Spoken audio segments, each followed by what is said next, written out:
It doesn't happen often that history is made by a man's choice of a bed. But one night in March 1939, Adolf Hitler went to bed in a castle in Prague.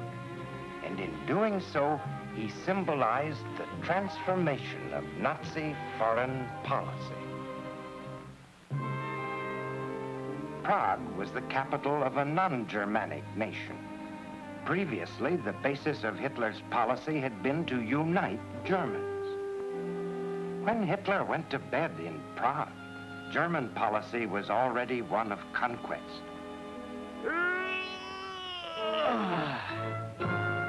I would spring like lightning in the night and hurl myself on the enemy.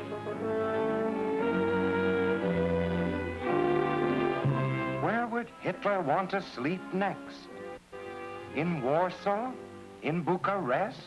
In Athens? London and Paris pitifully buried their hopes of appeasement. Chamberlain promised British support to Poland, Romania, and Greece if their independence was threatened. Hitler answered by tearing up the Treaty of Friendship he had signed with Chamberlain at Munich. He also tore up his non-aggression pact with Poland.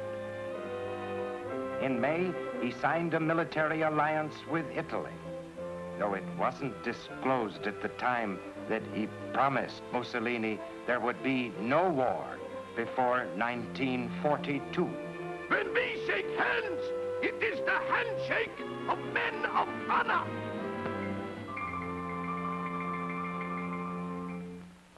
Before he could deal with Poland, he had to make certain that the Soviet Union wouldn't fight if Britain and France did. The British and French wanted the Soviet Union on their side. But Stalin didn't believe them when they said they would fight over Poland. He wanted security against attack, which to him meant bases in Finland and the Baltic states, and the right to occupy their territory in a crisis. But Hitler was ready to pay Stalin's price. In August 1939, the deal was made. Hitler and Stalin publicly ate 10 years of words of hatred. Heil Hitler! Comrade!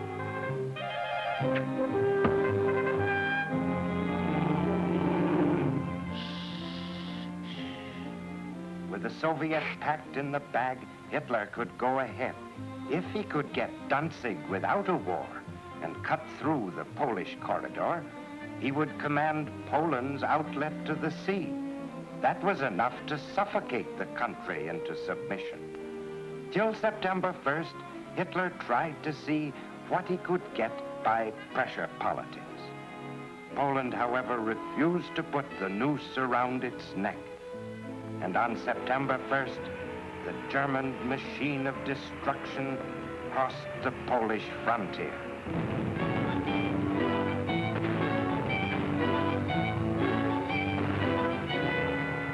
Chamberlain and Daladier, working through Mussolini, tried to have the troops called back, but Hitler refused. On September 3rd, first Britain, then France declared war. Nobody had known the striking power and speed of the German Panzer Division. The Germans had a perfect spy system in Poland. They knew where every airport lay.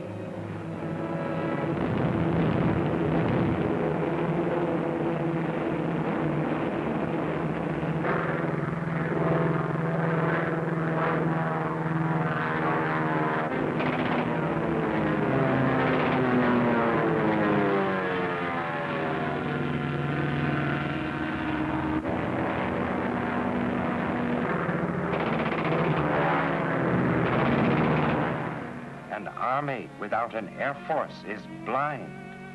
Poland's defenders, after the first days, had to fight without eyes. Poland was pierced and carved by rushing German knives. 2 of them cut across the corridor, one from Pomerania, one from East Prussia. Another cut down toward Warsaw from East Prussia. Another stabbed in toward the industrial area. Another drove through Slovakia onto Krakow. The drives from the north and the south were flanking movements to force the Polish defending army on the west front to retire. But the swiftly advancing motorized divisions slashed through the Polish forces deep into the country. They destroyed communications behind the lines.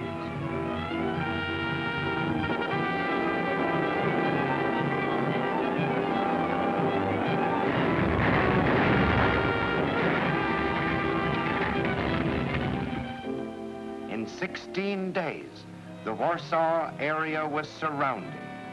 Poland's one chance to prolong the struggle lay in establishing a line that could be held in eastern Poland on the Bug River.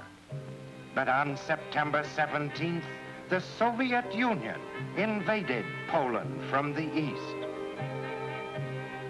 That sealed Poland's doom. Warsaw held out against the most brutal assault by artillery and bombers ever experienced up till that time by any city, but surrendered on the 27th.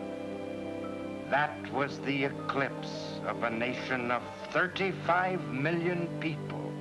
It had been swept away in 6 weeks. It is the bitterest lesson in preparedness ever taught.